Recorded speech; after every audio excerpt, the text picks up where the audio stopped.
Welcome everyone to the Radio Toons podcast. How's it going? It's going good, man. I'm Steve. I'm Ernie. Hey, guess what, Ernie? What?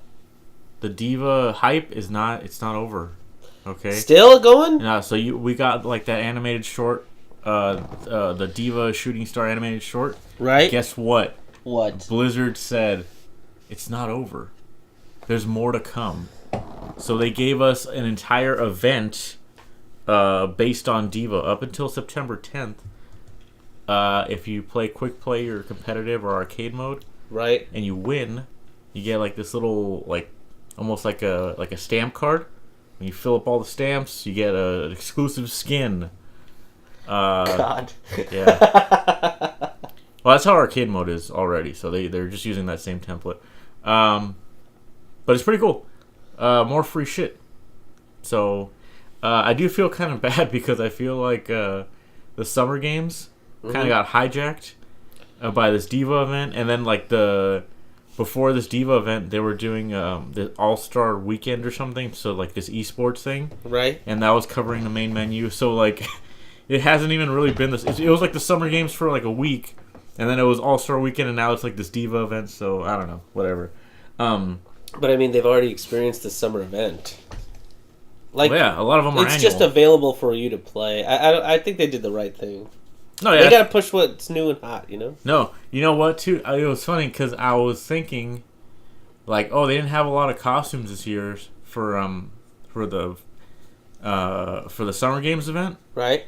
And it's like, oh, now they got the D.Va one, and now they had those 2 extra ones that were for the All-Star event, so I was like, so they're probably just, they were honestly probably just busy, like, doing other shit, and they, like, I'm guessing they're busy because of the Halloween stuff that's gonna come pretty soon.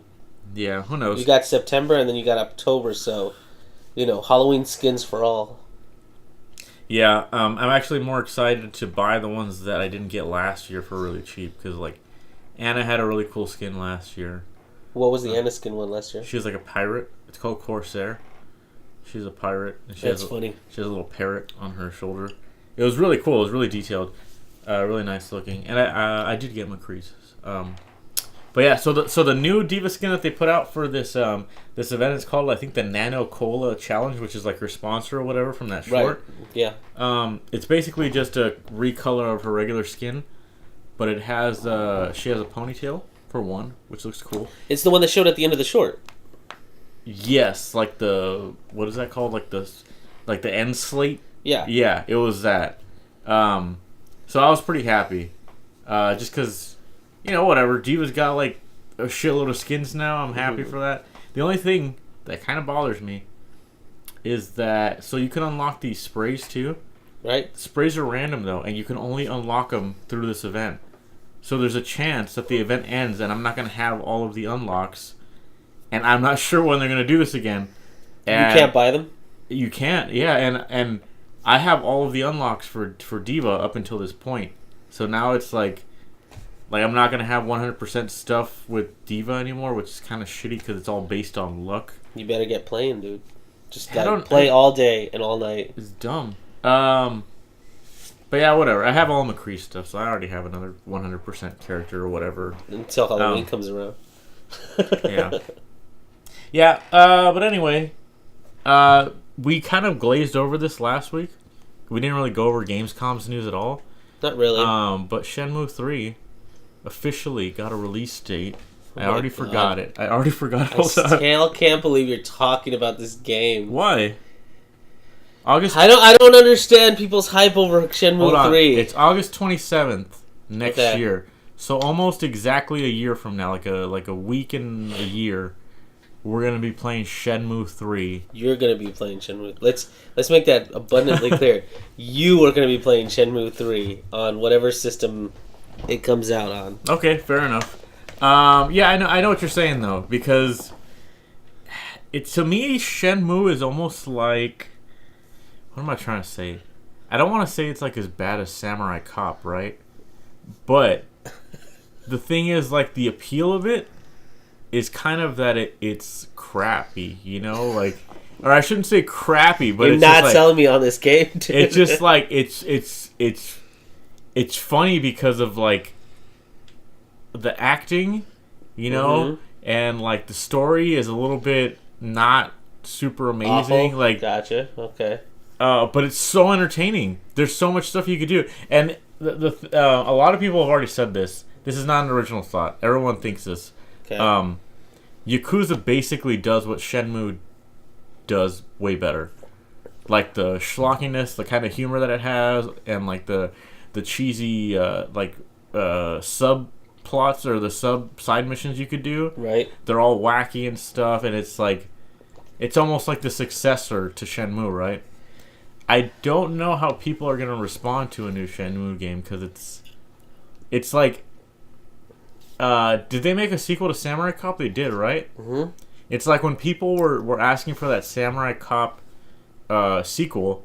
Right. It's like it's not gonna be as bad as the first one, unless they purposely make it bad. You know, like It wasn't. They tried to make like a real movie. Samurai Cop 2, or are you saying the first one? I'm saying they actually tried to make a good movie. Which one, Ernie? Samurai Cop 2. The second one is also trying to be a good movie? Yeah. Are you sure? The first one is a train wreck because, I mean, I'm not going to go into the whole reason why it's bad, but it's like this guy didn't know what he was doing and he tried to put together this movie. Yeah, we know that part. What I'm saying is that Shenmue is similar because it's like when people ask for a sequel, are they going to get what they liked about the first one in the second one? Well, let me ask you this. Are they going to get a real valiant effort from Yu Suzuki, the creator, like to make a real serious modern game? Let me ask you this. Was it Kickstarted?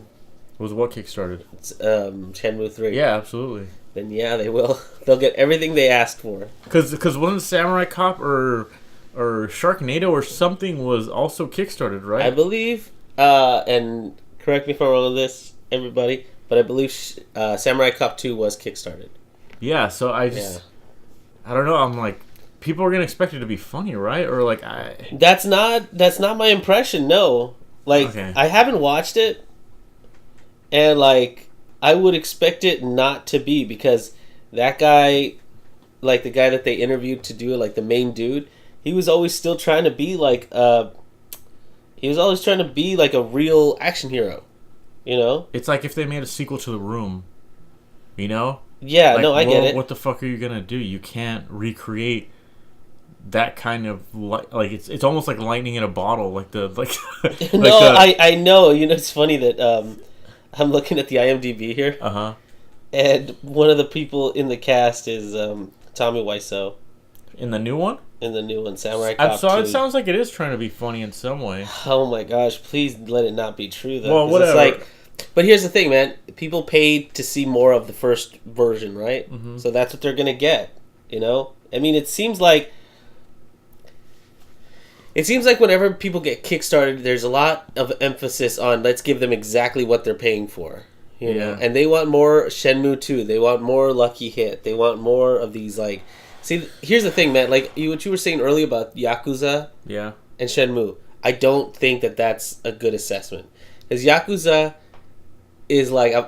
Granted, I've only played 2 of them, but yes, they're badly translated, and yes, like they have a lot of shtick and everything.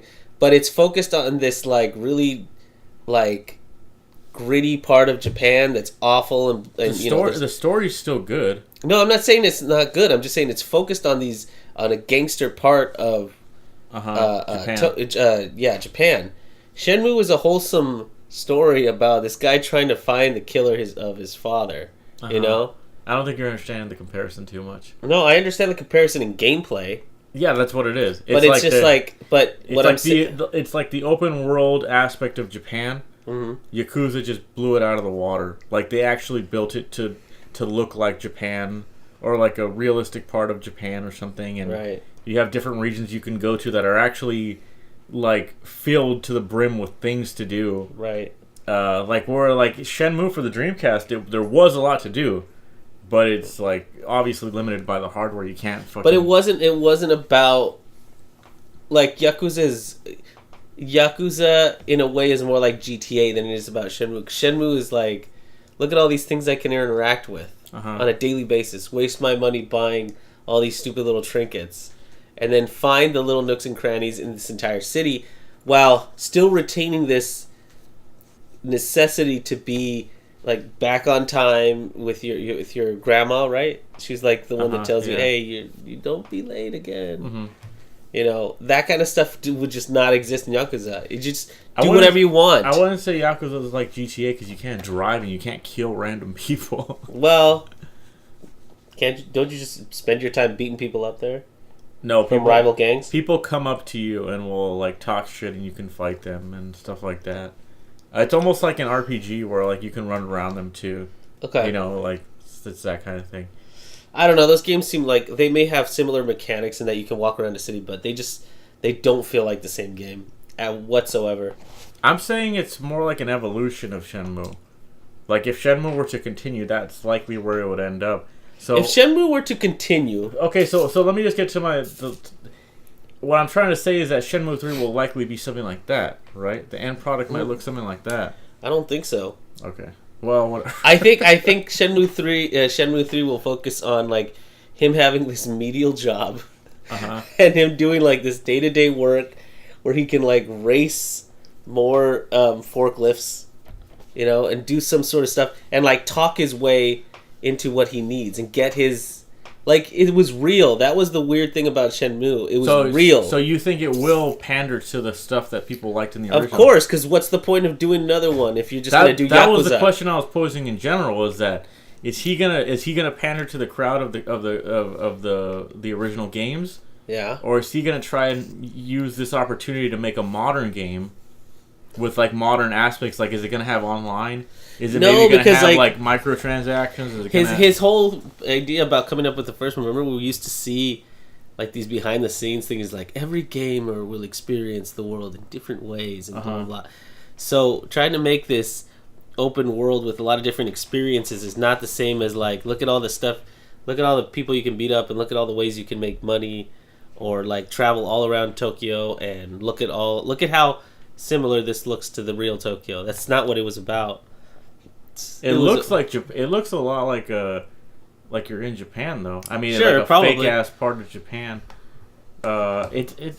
Dude, back then that was the only good way to experience like Japanese culture was through Shenmue. Like through Shenmue. That is why I fell in love with that game to begin with. Don't you remember exploring your own house?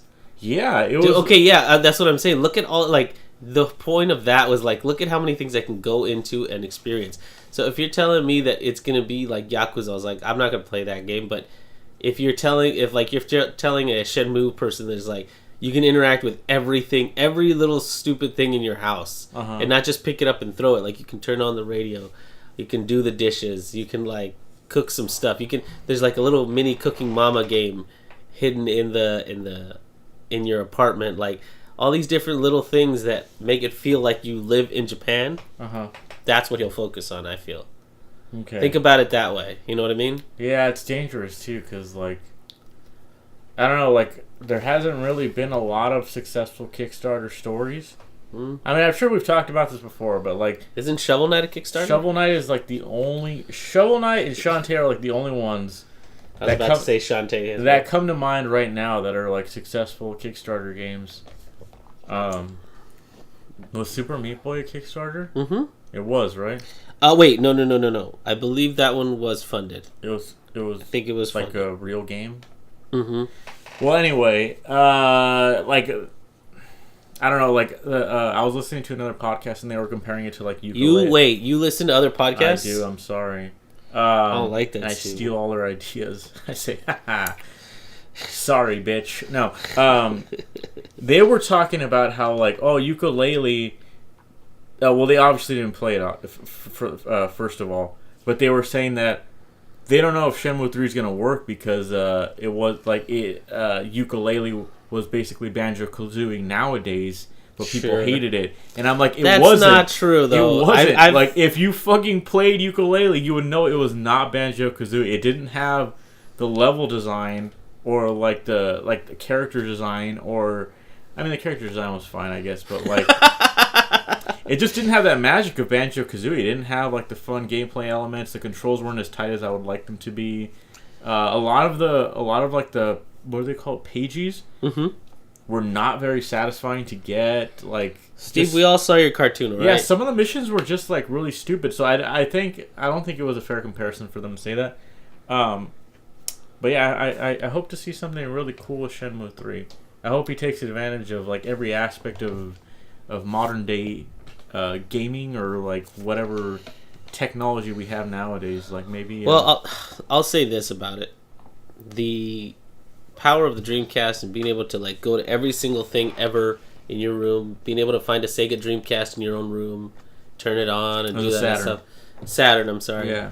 All that stuff. It was super fun. Would I want to do it again now? Not so much because, like, I don't want to just go through my house and find like lint. This is the thing. This is the thing about that game. Batteries. I'll play it nowadays, and I still feel like I'm being immersed in Japanese culture. Okay. Like it still has what that game does extremely well is atmosphere. The atmosphere is clearly there. Like you will definitely feel like you're in Japan. The illusion is complete. Like right. As soon as you. But when you play Yakuza, you don't feel like that. I do. Oh, definitely. Yeah. I mean. I will say, like, albeit very cheesy and crappy, the voice acting in Shenmue, I think, lends a lot to its illusion or it's a realism, whatever you want to say. Because Yakuza, a lot of the lines are just like a typewriter-y sound with like text on the screen. Mm-hmm. That kind of kills it for me. But that's why people make that comparison. Is like.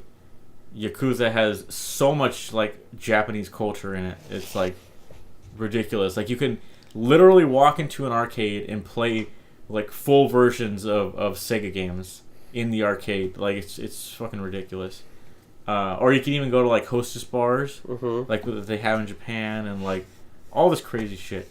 But yeah, so I would actually like to play that new Yakuza too. The only thing is that the cutscenes are like fucking hours long, so that's what Shenmue didn't have is hour-long cutscenes. Oh, it did. Yeah, I'm sorry, but the thing is, like, I always think about games that we're gonna play like nowadays, like in terms of like, oh, maybe we could play it on the show or something, right? And I just don't see us playing Yakuza on the show because it's gonna be all cutscenes. It's gonna be like what the first like 4 episodes. Unless we take out all the cutscenes. Yeah, I don't know. That would be weird, though, because it's kind of like hampering the experience. You kind of want the cutscenes. I mean, theoretically, I guess, yeah, but, like, I don't know. I feel like that... Is the story really going to matter? Who knows? Well, anyway, something else happened today. Today? It's kind of big, yeah. Today? Yeah. Red Letter Media released the Mr. Plinkett Last Jedi review. Right. Did you watch it? I did watch it. I watched it too. I was very excited to see something new from Red Letter Media in my inbox. I always am. They have tons of stuff that's new all the time. They have great stuff. But you're talking about Mr. Plinkett specifically. Yeah. I was almost like, fuck, do I want to watch this? Because everyone hates this movie. It's like, I constantly hear the same things about it. Like in my head I was thinking, like, he's just going to complain about the same shit that everybody else does, right? Well, no. You don't think he did? No, not really. Like, a lot of the stuff that he complained about was things that people complained about were stupid things. Like, they were like, whoa, it's such a slow-moving chase. I was like, okay, as long as it's riveting, who cares how fast That's it actually goes? the part he liked. Yeah, exactly. He was like, I actually love that. It's like building up the slow momentum. That's like one of the best parts of any movie. If when if the killer of a horror movie was running around crazy, it wouldn't be as cool as when he walks slowly through the hallways. Yeah, it's suspenseful. It's suspenseful, and it adds tension and everything, so that's why it's good. But, like, the things that he had problems with were how a lot of people thought that the first movie was a remake of the first Star Wars movie, A New Hope. Yeah. And so this guy was like, according to Mr. Plinkett, like at the very beginning, he was like, so everybody thought this was going to be Empire, and then he boldly stated, this is not a remake of Empire. So anywhere that you thought he was going that seemed to be like Empire, he would twist it on you. Yeah. You know? And that was kind of Mr. Plinkett's biggest complaint was like, he kept saying things like, he did it just because. Yeah. Just because. Yeah, it's crazy too, because like, I completely understand that. And I think that's maybe why I like the movie, because it's like, when I look at it from the creator's point of view, I'm like, he took a risk and it didn't work out. Like, what do you want him to, like, the damage, quote unquote, has already been done. But I think I also have a unique perspective on it, because I'm not one of those people that overanalyzes Star Wars, you know? Mm-hmm. Like, in my head, I'm like, don't millions of fucking people do this every single day? Like, what? I'm gonna go watch Star Wars. I'm just gonna take it for what it is. Everything that's being shot at me is just whatever. Like, I don't care anymore. Mm-hmm. At least the numbered ones, you know? Like, I'll watch them, and it's like, okay, that's what's happening to the Skywalkers this time. Cool. I'll probably be back here next year. That's like, to be honest, the one thing that really bothers me is when people are just like, I'm done with Star Wars. I'm not gonna watch the next one or whatever. I'm like, fuck, you are. Your ass is gonna be in that seat next year, and you know it. Like, why? There's this really stupid meme of, like, I think it's Tom Hanks in some sort. I think it's Saving Private Ryan. He has a little, like, handgun, and this tank's coming at him, and he's just shooting at it. Okay. It's like, what do you expect to do with that? And it's like, that's how I feel about those people that say, I'm fucking done with Star Wars. It's like, great. Yeah. You sure have struck a blow to Star Wars and Disney. No, I know. That's true. It's like, what is your point? Like, what's the point of saying that? That's what else is really crazy about it, is that, like, I feel like there's a lot of people that didn't like The Last Jedi. Mm-hmm. And somewhere in my head, I'm like, but there is a lot of people that like it. There has to be, because there's a lot of, like, here's one of the cool things is that, like, Plinkett takes apart these movies mostly from a logic standpoint, right? Yeah. And because of that, he compares it a lot of times to Star Trek. Well, logic, yes, but like in the way that a screenwriter uses logic as well. No. So it's just like, I'm sorry if I didn't make that clear. In the way that, like, a screenwriter would logistically get a character from here to there, and that kind of thing. Yeah, I only clarified that because it's like people are gonna bring up the stupid bombs at the beginning of the movie. That wasn't even a big sticking point for him, because he was just like, that's just how it is. Yeah, like, that's what. It was like the reason people had a problem with it was because of how the bombs actually drop. It's like, who gives a shit? Like, they have been messing with the, like, lore of Star Wars for years at this point. Yeah. Like, who gives a shit how it works? Just let it just work, right? Yeah, that's exactly just what I would... Just suspend your disbelief and know that this is happening. His problem was, like, certain parts of Star Wars were really kind of head-scratchy. They're like, why would that person say that? Or why would that character do that? Uh-huh. It's the same complaint that he had, like, for the original prequels, is like, these decisions aren't made by human beings, because no human being would do that. Uh-huh. You know, for example, like in that purple-haired lady, which apparently he had, like, a really big issue with. He was like, she was like, a good leader would, like, share his plan with everybody. Yeah. You know, even if it was to sacrifice himself, he would tell everybody or whatever. And then they mirrored to an episode, like a ton of different episodes from Star Trek, where Jean-Luc Picard goes, any suggestions? Yeah. And then they all have a nice debate about it, because they're all intelligent members of his inner circle. And of course, maybe they have a perspective that he wouldn't. And then he's like, but in this rebellion, you don't dare rebel against me. And they slap him, and, like, she says, you're demoted. Although that's kind of a hard comparison, I think. Why is it hard to compare the two? Only because with Star Trek, it has, like, 1 million seasons, right? Yeah, but it's got tons of movies. You become really familiar with, like, the characters over time. Sure. They have a lot more, like... time? I think the actors themselves will even be like, I think Geordi would say this here, or, like, I think Picard would say...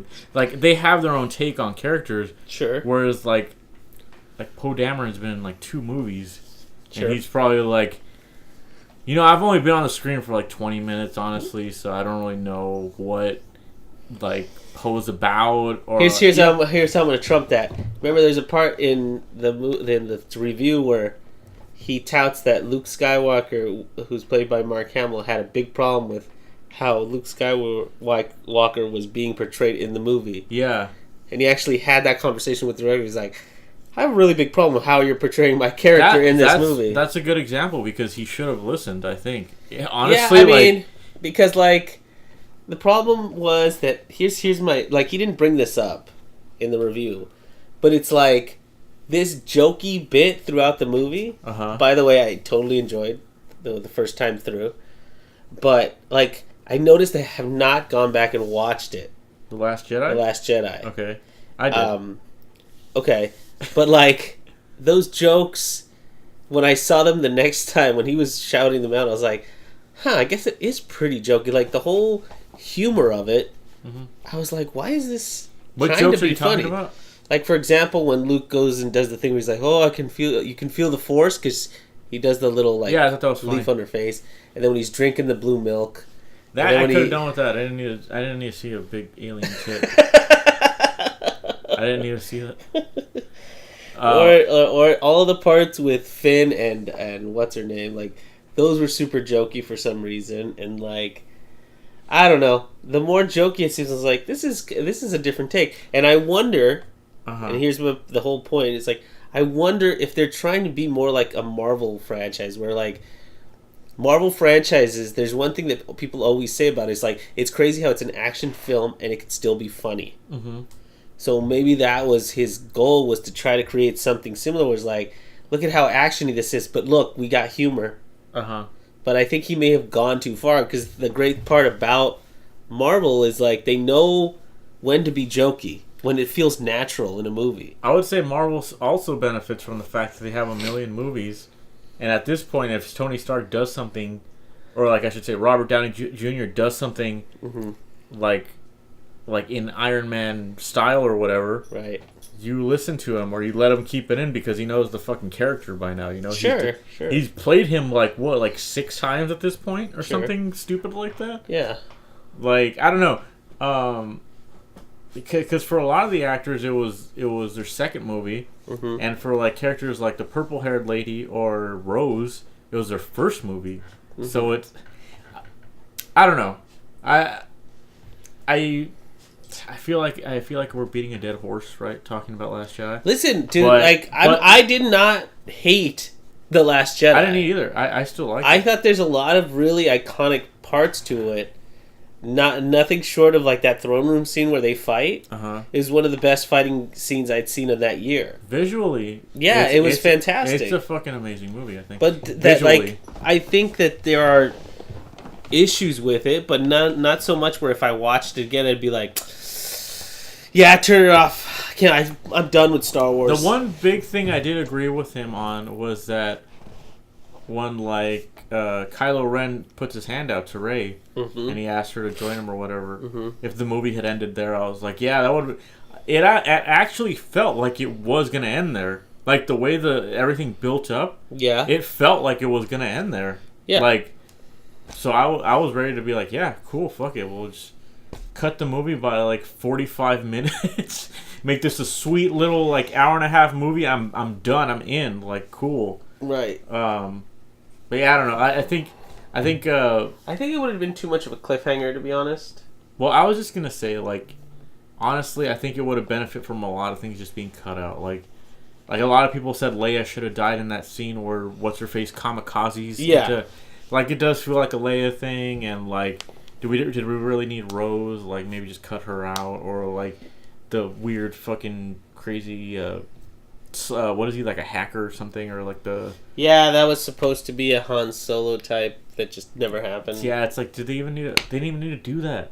Like, just take that whole part out. But they needed something for Rose and Poe to do, and Finn. They needed to do something. Yeah, I don't know. Apparently, Rose only got added because of the Chinese audiences, right? They wanted to appeal more to. Yeah, and yet that shit didn't do very well. I know. She got like fucking bullied off of Instagram, so there you go. It's so stupid. Like, I'll say this. I'll say only this about it. If you feel good about bullying someone online for being in a film, you really have to examine your life, because it's like they're in a film. A film that has made millions and millions of dollars, and you've become this you've become this star in a franchise that is gonna like live on for years at this point. Yeah. But you're gonna make fun of her. Like, it's so stupid.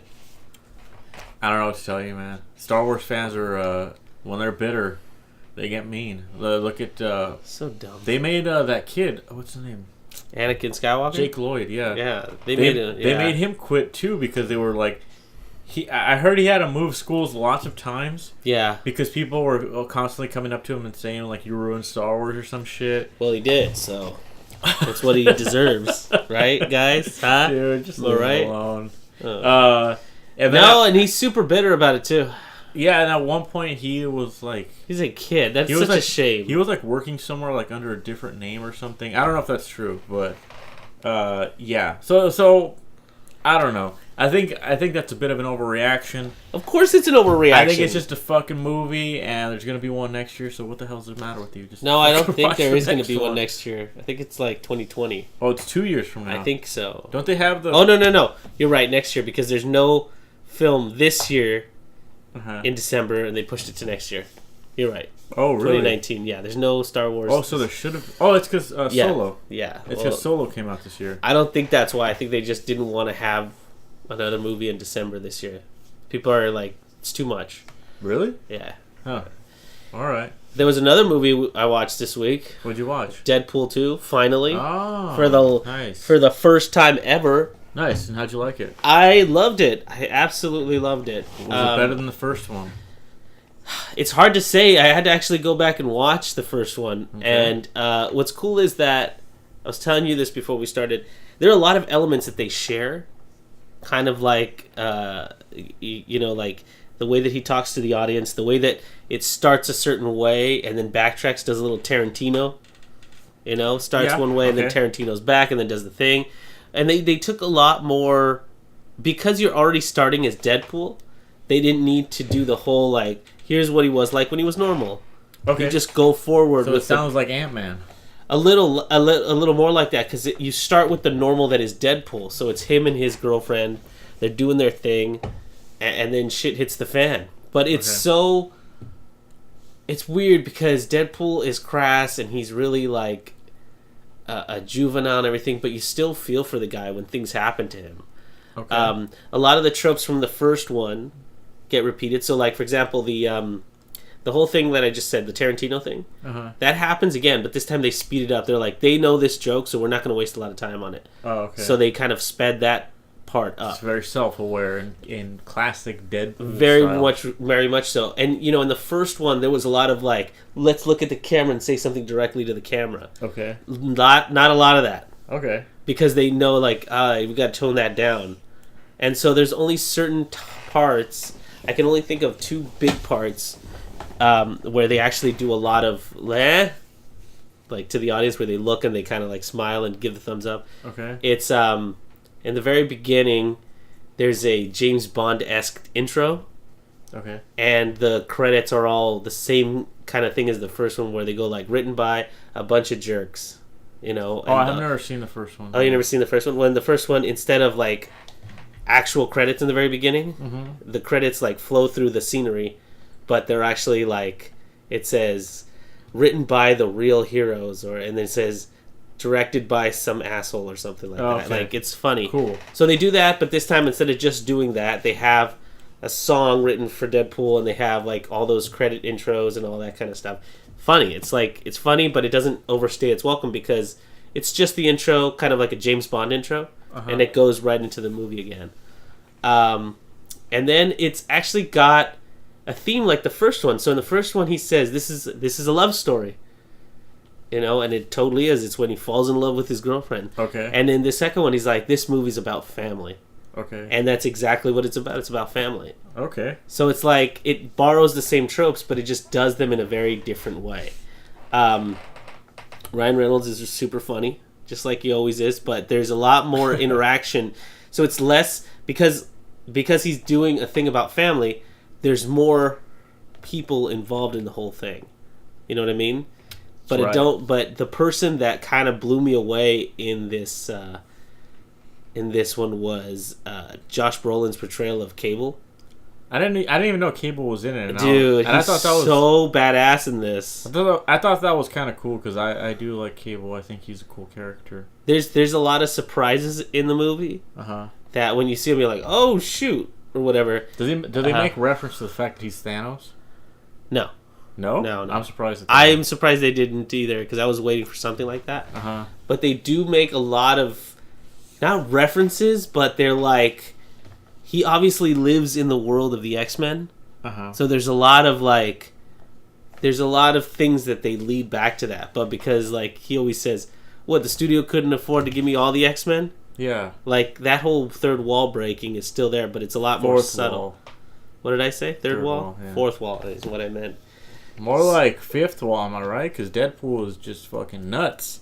Sorry, Steve. I'm sorry. The humor is just not for me in that movie. I watched a good chunk of it. They watched like 10 minutes. It was like 15 minutes. They were parachuting down from like a helicopter. Yeah. Him and his buddies, and like a lot of them died, and that was a joke. And I don't know. I'm not sure if it's just because it's like it tries really hard to be like shocking or something. But it's just not my type of humor, and I'm not saying it's a bad movie. I didn't watch the whole movie, so I'm just. I just think it was funny that I'm gonna spoil this joke for everybody because I feel like it kind of personifies what Deadpool will go through to make a joke. Okay, let's hear it. So he's recruiting his superhero team which is in the trailer. Okay. And one of the guys is named Vanish. Okay. And he can turn invisible. So the joke is like they have a piece of paper with nothing on it. It's like a headshot, but there's nobody in it. It's like Vanish. Oh, I get it. Vanish. So you vanished. And then they look and they're like, is he here? Yeah, he might be running a little late. So, but you actually see him parachute out. You see a parachute on top of nothing. Okay. And then, like you said, you already said, like, they all die. So when the electricity, like, Vanish hits electrical wires and dies from electricity. Okay. But they finally show his face. Oh, okay. Oh, I know what you're talking about now. And it's Brad Pitt, It's Brad Pitt. Okay. That was a joke, though? That was the joke. It's like, that is like, he's a huge, like, AAA star. And they used him for 2 seconds to make a joke. Okay. And it's like they'll go all this way just to make that tiny little joke. Well, he hasn't been in anything recently, and I'm sure Ryan Reynolds is friends with him or something. Oh, I'm sure they're friends. Are you kidding me? They're probably like best friends. They're just two hot dudes on the town banging broads. Exactly, dude. Cold beer and hot girls. I don't really like Ryan Reynolds. I don't think he's been in a movie that I've liked. I think the last thing I saw with him was Green Lantern. Me and you went to. And they make that joke several times too. I heard they do make that joke in the first movie. Is it in the second one too? Mm-hmm. They do? The what? Sorry. They make that joke in the second movie too? Which one? The Green Lantern. Are you listening? Yes. I just said they make that joke again too. So they do make it again. They make more Green Lantern jokes. They make jokes about everything, Steve. Like the Logan, the X-Men Origins. Yeah. They make that joke again too. Oh wow. They make fun of everything because he's just breaking all the walls, not just fourth, but like fifth and sixth. Yeah.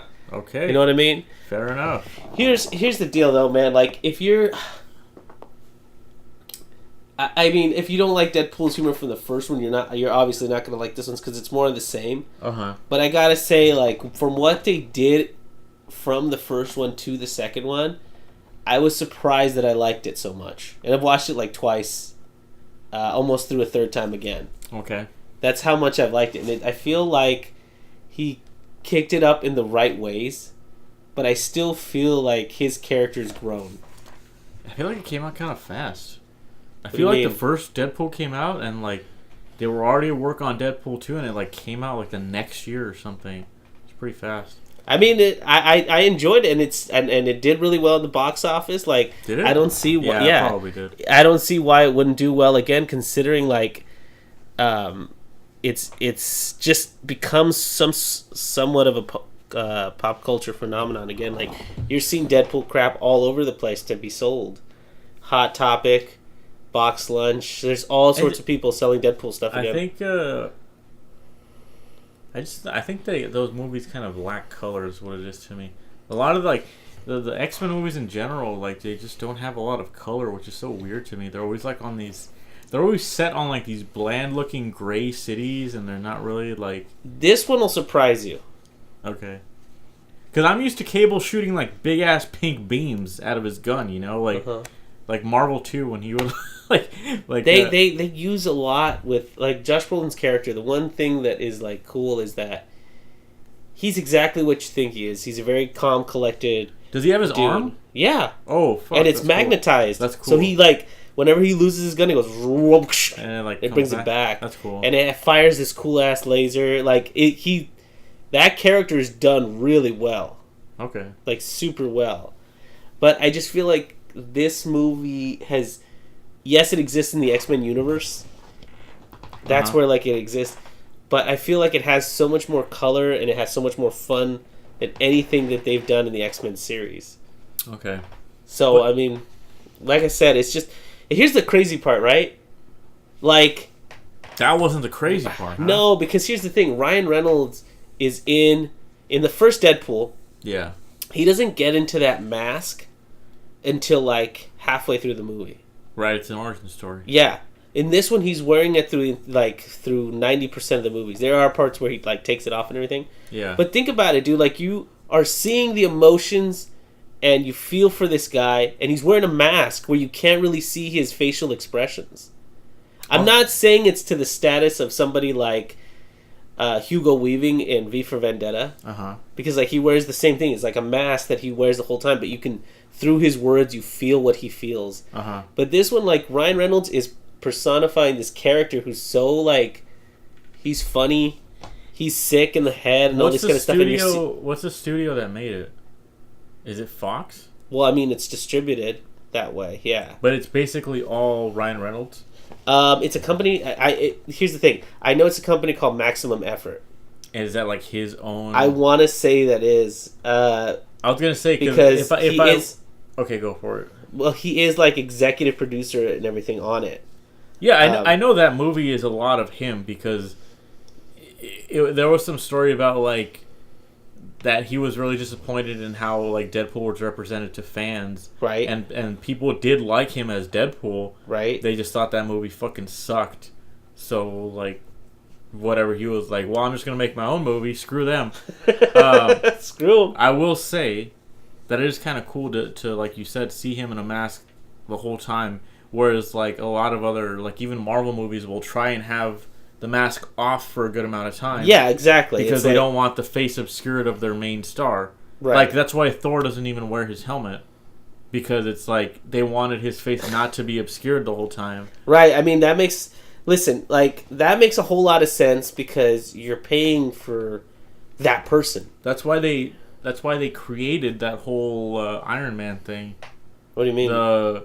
When he's in his suit, you can see gotcha. The Jarvis overlay thing on his face. Yes. In like a black room or something. Yeah, they made that because they were like, we gotta show off his face, dude. You can't just have him like in a suit the whole time. So. Well, isn't that funny that like they've still done that all the way through all the movies? Yeah, I mean, and it's like so many people are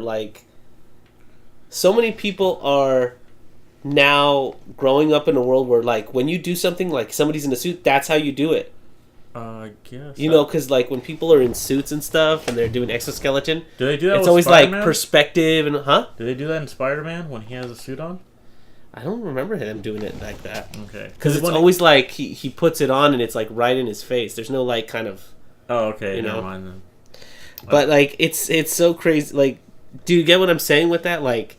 He's in this suit, and the only thing that really moves are those tiny little eyeballs in front of him. It looks cool too. I like how they did the CGI eyes, kind of like Spider-Man. Mm-hmm. How Spider-Man's eyes like they get smaller or bigger or something. Yeah, that was one of the coolest things about like the drawings of Spider-Man in the comic books and stuff was like make his eyes really wide or really small, even though it's a mask and it makes no goddamn sense. That was the version that started doing that. I believe was the Todd McFarlane version that started to like really bulge out those eyeballs.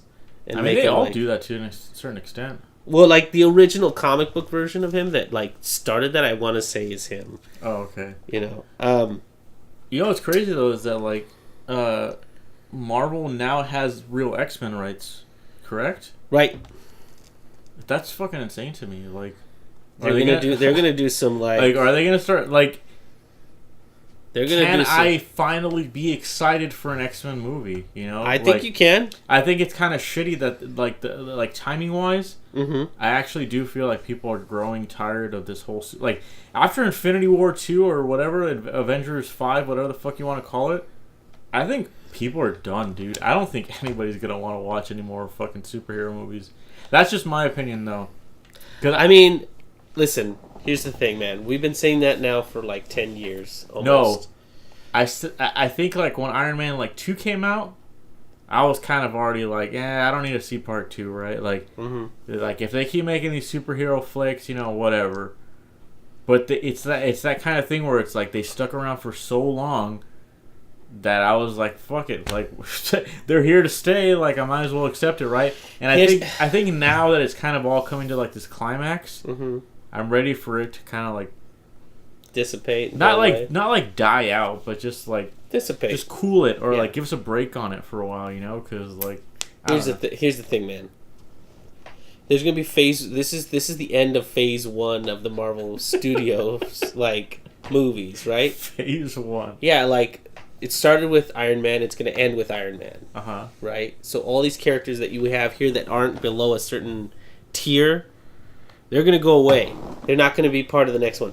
What I think is going to bridge the two phases is Spider-Man. Because think about it. Think about how young he is. And he's going to grow up into this, like, Spider-Man person. They're making another Spider-Man movie? Yeah. It's called Far From Home. Oh. Or, is it Far From... It's something along those lines. So they already kind of... So he's alive. Of course he's alive. Dude, listen, man. I know, but like, so like, if you know that, you can't. Is this common knowledge? Not, well, because first of all, if they're all dead, right, and there's still another movie to be had, how much of them is gonna be?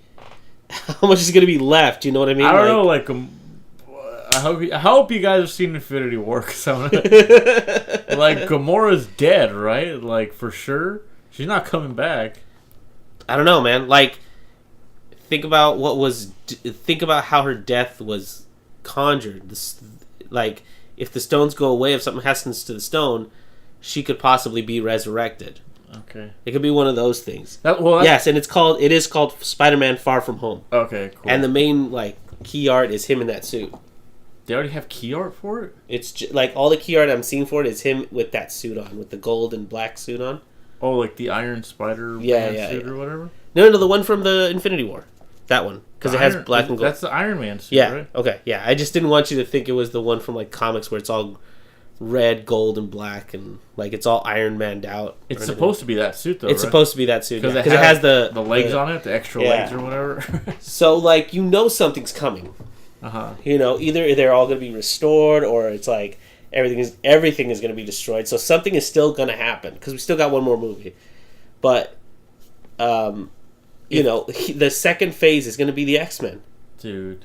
They're going to start again. They're going to do, here's your new Cyclops, here's your new Wolverine, here's your new, like, Jubilee, Storm, Rogue, Gambit, but done the Marvel way. I don't even like as far as, like, X-Men characters go, I don't really like Wolverine. But if you give me a badass, like, yellow and blue suit on screen... I am so down. Like, you give me like a really short, burly man playing Wolverine that looks like the cartoon version, and I'm like, I'm in. I don't know why, but I'm in. That sounds cool to me. Well, here's the thing, dude. Like, you got Deadpool, right? Who's also transitioning between the two. Here's the thing. Look. Yeah. I guess okay, so in Deadpool 2, they allude to X Factor.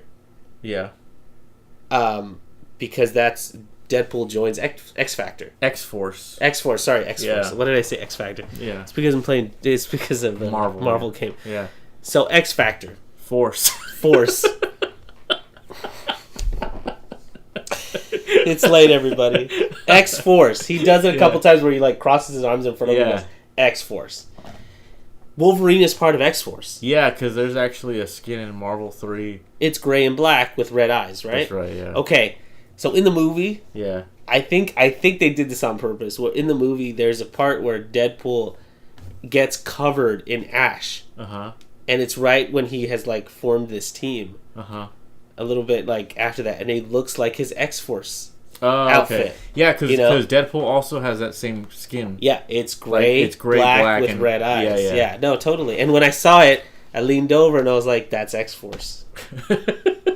To your wife who doesn't give a shit about these comic and she said X Factor. I was like, "Wait, no, you're confusing me." I think honestly, I honestly think they're gonna merge all these movies because look at if they got Spider-Man. Hold on, yeah, I do understand that.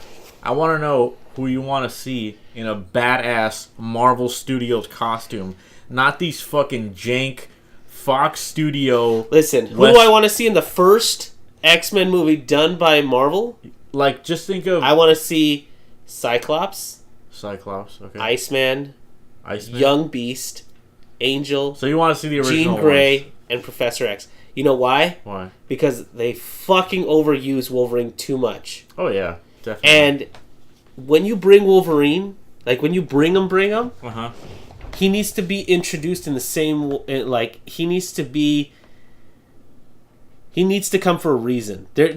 Like in the last one where he kind of happenstancely gets to the mansion, it's just so like, yep, he ended up at the mansion. Okay. It's just like, it's dumb. Like that. But if you think about the way that arguably one of the biggest Marvel superheroes that they have in their roster, Spider-Man, he was introduced halfway through a movie, then got his own movie with assistance from other characters in the movie, and now he's gonna get his own movie. You know, like he had Homecoming, but it was like Homecoming with Iron Man. And I was like, they transitioned him in. You know what I mean? Yeah. They swung him in. He swung in. I want to see something like that again because, like, the one thing that I liked about. So you want if there's a new X-Men movie, you want it to focus on Cyclops. Yeah, because I always feel like Cyclops has. He's the leader of the X-Men. Yeah. But I don't think he's ever been given like his due. Because in the original movies, he was just the guy with a stick up his ass. Yeah. And it sucks because there's a whole story there about how he was like, this burden of leadership got brought onto. There's a reason that he got picked to be the leader of the X-Men. Yeah. Not just because he follows the rules or anything. Yeah. Being a leader is like a huge responsibility, and it makes like for a very lonely existence. And he has like from what I understand, his powers too are fucked up because he fell off a plane or something. Right? Yeah, him and his brother Havoc, who they never talk about, were in a plane. Like they were in some sort of accident where they fell from a great distance. I don't know if it was a cliff or a plane or something like that. And it basically he got hit in the face or in the head, and it messed up his ability to control that beam. So he just constantly has to like fire, or he has to close his eyes. He has to close his eyes, which I don't agree with because if you close your eyes, your eyes are technically behind there, still doing their thing, But like maybe his eyelids have like some kind of lead on them or something, some kind of coating or something. Okay, Steve. All right. But I think taking a nice dive into that part of the X-Men where they're formed, and all 5 of these characters, become a family. And then all of a sudden, a new character is introduced, like Wolverine. Yeah, it can make for a really great movie, but you have to give them their time. If I get to see Storm in that badass white costume with a huge X, like right above her titty, the both? one, like right here. Isn't it both? Doesn't he have it on both? I think she has 1 or 2. Such a badass costume, dude. I remember always like, I remember whenever I would see her, I would be like, dude, she looks like a goddess or something. She's just like in true fashion, like that's what she should look like. Or like Jean Grey. Jean Grey's costume is so iconic to me, dude. Like her yellow and blue one. Yeah, no, I mean, I totally think that like those OG costumes are super colorful. I like the 90s cartoon versions of them the most. Yeah, those are the obviously ones I grew up with those. Yeah. So that's why I have some nostalgia to them. But like good-looking Sentinels, there's so much to be excited about with the X-Men. I think it's crazy. Like they just have their work cut out for them. Here's the thing, right? Sentinels were like not even a big deal. Like they were kind of a big deal, but they weren't as big a deal as they should have been in terms of like in the movies and in the cartoons. When Sentinels showed up, it was like 1, maybe they could handle. 2 possibly. Uh-huh. But when like a ton of them showed up, the X-Men were fucked. I think honestly, I'm not sure. I feel like Sentinels were a lot like foot soldiers in Teenage Mutant Ninja Turtles. Whereas, like, robots need to show up because these guys have blades and they need to cut something up that's not human. Sure. So, like, Sentinels would show up just so Wolverine could, like, get on the neck of it or something and, like, rip it to shreds. But, like, even in the cartoon when they started the Sentinel program, they were a real danger. Like, it wasn't like one of them, quote unquote, died in the cartoon trying to save somebody else from a Sentinel. I do remember that, yeah. Yeah, and it's like they would capture the X-Men a lot because they were like they're big, huge robots that could take you out. It's not like they could just zap and they're down. Isn't it crazy how they had like real ass stories? Yes, because it was a great cartoon. Yeah. But here's the thing: like, if you get all of those people together and you do that, and then you know the Sentinels are coming, there's a huge like potential to build up everything towards it. Definitely. And I think they tried to do that with the Fox ones, but like when they had that Sentinel reveal, I remember people just like not really making a big deal, you know, because like when Marvel reveals stuff, I feel like I see it everywhere. Like people are excited for it. They're putting up like 4K screenshots of it, and like you remember when the first time people saw Thanos, and they're like, "Look at how much he's changed throughout the years," because they've been teasing Thanos for years at this point. Right. And the first time you saw him in Infinity War, it was just like, "Oh my goodness, he looks like Rick from Pawn Stars. He looks a little." There was so much crap about him, and yet, like people were like, "He's badass." We may be making fun of him and saying like, he's a cool best character. I can do is $5 or something like that with the Rick Harrison jokes and everything. But people were still like, dude, that is one of the best cinematic villains. And he's CG. That's the other thing. And he's CG. Yeah, he's all CG? No, he's a CG character with the facial acting and all that is from like Josh. Like they puppeteered him and everything. Like he's wearing these suits and everything. But like such a great character. If they can do that kind of thing with the Sentinels, it's like it's such a big deal in the X-Men universe, because remember, like that leads to them capturing all the X-Men, and it leads to Days of Apocalypse and all that other stuff. Like Apocalypse would probably be their Thanos, right? Yeah, but here's the problem: they would have to do kind of the slow burn. They'd have to like tease Apocalypse. You know, it can't just be like, you know what? We need a bad guy. Who do we got left? Which is Apocalypse? Which is essentially what other X-Men we got lying around? Psylocke? That's what they do in Age of Apocalypse. It seems like they don't really have like a build-up towards him. Oh, and by the way, just to kind of bring it back to Deadpool, there's one of the other team members that he gets is Shatterstar, who is like a real full-fledged person in the X-Men universe. Okay. And it's like they're not scared to just use him up.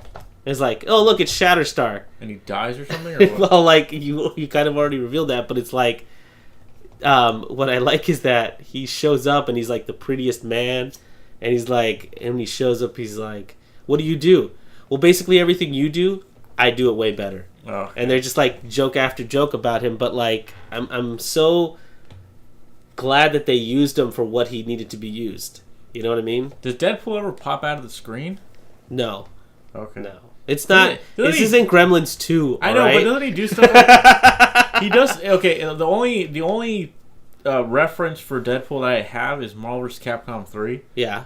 And his level 3 was he would grab the life bar at the top of the screen and smack you with it, and then he would like baseball swing you out of with the hyper combo bar at the bottom of the screen. So like that's what I'm thinking. Does he not do stuff like that wacky in the movie? He does wacky things, but nothing to that effect. Like nothing where he like picks somebody up out of the audience and brings them in, or like he understand like he talks to the audience. That's about the extent of it. Okay. You know what I mean? Like, but he doesn't do anything like. Does he do like that joke in Austin Powers where they're covering the subtitles? No. No, he doesn't. He should have done something like that. No, he doesn't. But he does. Like, I love that they included Domino. Who's that? Domino is. Oh, it's the black girl. Yeah, I think I did. Domino is her power is that she's lucky. He calls her Dom, right, or something. Yeah, like that. Yeah. But her power is that she's lucky. Which doesn't make any sense, or what? How do you fucking... That's why he keeps saying that's not a real power. That's not a real power. That's not a real power. But if you think about it, it makes sense if it's a movie, it makes sense. Okay. You know what I mean? Like, her powers are very much derivative of being in his type of comic. Is that the whole point of the character in the comics too? She's lucky. She's really lucky. And things seem to work out for her. Not like Fortune from Metal Gear. Remember her? Yeah, I remember Metal Gear 2. It's this is dumb. It's like, oh, she's lucky, but it's like nano machines. They make it's midichlorians in her skin. They make the bullets miss her and shit. Yeah. No, there's some crazy characters in the Marvel universe. Like, there was at one point, I believe there was this character who could change dialogue on the screen. No, in the comic books, like she had like a little red marker as her symbol, and what it would do is it would correct people's spelling in the bubble and change what they. That's what I'm saying. Like on the comic book. Yeah, on the comic book panel. Yeah, she only worked in certain ways, but essentially she would just change somebody's grammar to say, "I'm gonna give." She's like, instead of saying, "I'm gonna give you this gun," or like, "I'm gonna shoot you with this gun," she would change it to "shoot. Here's my gun." Oh, okay. Like, and he's like, okay, thank you, and blah, blah, blah. Like, that was... See, like, Deadpool comics are weird. They should have just given you, like, a blank comic, been like, he left. That'll be $500 for this special edition of Deadpool where he left. Thank you. I would highly recommend this to you, because I think, like... I don't know, man. Like, maybe I know I'll check it out, because you actually bought the movie you have. I have both of them, so... You know, you could do a whole marathon. You could do a little... Oh, yeah. That's what I'm going to do. Thing. I just can't get enough of Ryan Reynolds, dude. You kidding me, dude? But yeah, we're out of time. What are the final thoughts, Ernie? Final thoughts, first of all, on Deadpool. Go watch it. Go get the DVD, because there's plenty of stuff on there. I think it's really funny. Is it ever going to be on Netflix? Probably. Everything's on Netflix these days. The first one was never on Netflix, though, right? Really? Yeah, it's not. Interesting. Yeah. It might be one of those Fox things, like I was mentioning. It might be like Fox just doesn't want to be on Netflix ever. What about you? Well, we talked. What was Shenmue 3? Give Shenmue 3 a chance. I'm gonna watch you play it. That's about all I can give it. Yeah, I want to buy the first one so we can play it on the show at least beforehand. The Dreamcast one? Well, yeah, it's a remake or it's a remaster, or whatever the fuck you want to call it. But maybe not the second one, because the second one, there's definitely parts where I'm like, the joke's over. Like, do you want to play Lucky Hit? Yeah, it's a bit taxing. But yeah, so that does it for this week, guys. See you next week. See you next week, guys.